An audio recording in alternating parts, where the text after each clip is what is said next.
A Path to the Princess is a game that I've had on my Atari VCS for a little while, but have only just put in the time to play.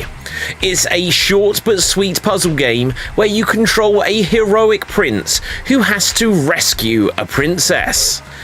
Or at least I think he has to rescue a princess. It's actually more like he just has to meet up with a princess. This one is unlike most other puzzle games I've ever played. In this latest edition of the Geek Battle Gaming Puzzle Game Power Hour, let's get into everything that is A Path to the Princess on Atari VCS.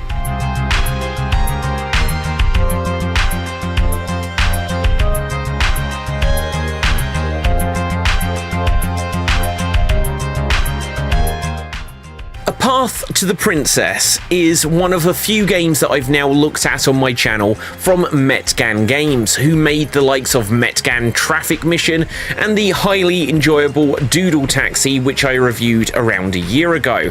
And that one in particular is one of my favourite games on the VCS.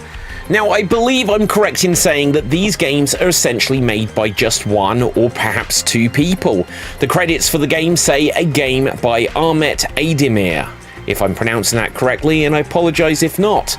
And I think that is the man behind Metgan Games.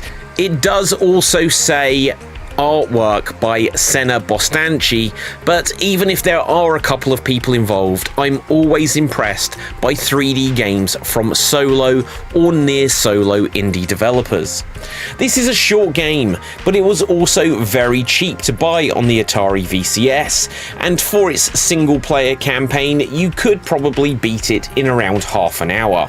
There are 45 levels in the single player mode, and I believe a shade under 40 if you want to play in two-player mode.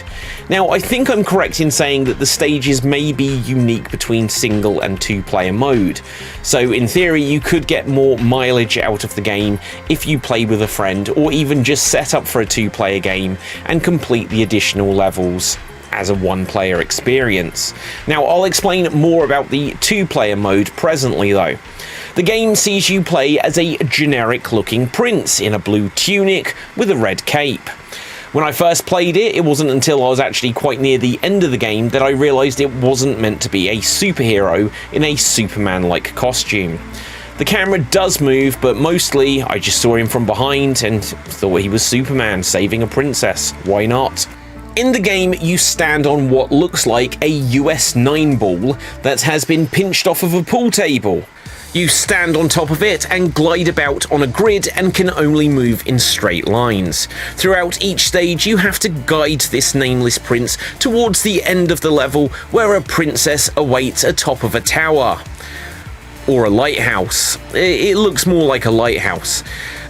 Along the way, there are several holes in the paths you'll need to take on this grid, and if you go over one, the ball you are on will get pocketed into it. Fortunately, along the way on each level, you can usually pick up some extra balls which will stack underneath you. Mostly, the gameplay is about working out the correct path to take so you can pick up extra balls and make sure that you have enough balls to pass every chasm. There are lots of ideas in the short game that do vary up how you think about the stages. Sometimes there are what appears to be ice blocks that will melt underneath you so you can not return over that area of path, and there are frequently switches which activate when you roll over them. With these, you'll have to make sure you go over any switches the right amount of time so that any open gaps which they activate get closed up and don't make you lose an extra ball. Now, as a 3D game, the graphics are as simple as they could come. There's no real logic to why the prince traverses the world on balls. It almost feels like there was two different game ideas combined into one. One is where you have to guide a ball to the end goal, and I guess this would be a little bit like the tilting table minigame on Wii Fit, if anyone remembers that. And then it feels like there is another game where you have to guide a prince to a princess. If the focus had just been on the latter, I think the same gameplay could have been achieved, but instead of there being balls and gaps, you could have had planks of wood and built bridges across them that could have just magically appeared, and you'd have to have the right number of planks of wood to be able to traverse over them. At least that would have made a little bit more sense in the story than just you're rolling around on some 8 and 9 balls. As I've said, there are no character names that I'm aware of, at least, and no real story at all. You're not actually rescuing the princess from anything, which again, I feel could be changed slightly and it could be implemented so you are rescuing her there. Now, if the tower was burning and there was some graphics of a dragon, that would make the concept feel a lot more fleshed out. Whenever you get to the princess at the end of the stage, you seem to share a kiss with her. And when you beat the final level, stage number 45, I genuinely thought the game had frozen as the prince and princess just kissed eternally. And then you, in the end, have to end up quitting the game back to the menu just to stop them smooching. Now, this would be fine, and I think I'm correct in saying that Super Mario 64 ends with a screen where you just have to crash the system and switch it off. But this does have a saved high score for each level, which seems to be missing for the final level after you've beaten it. It would have been nice if there had been a congratulations or they lived happily ever after ending screen.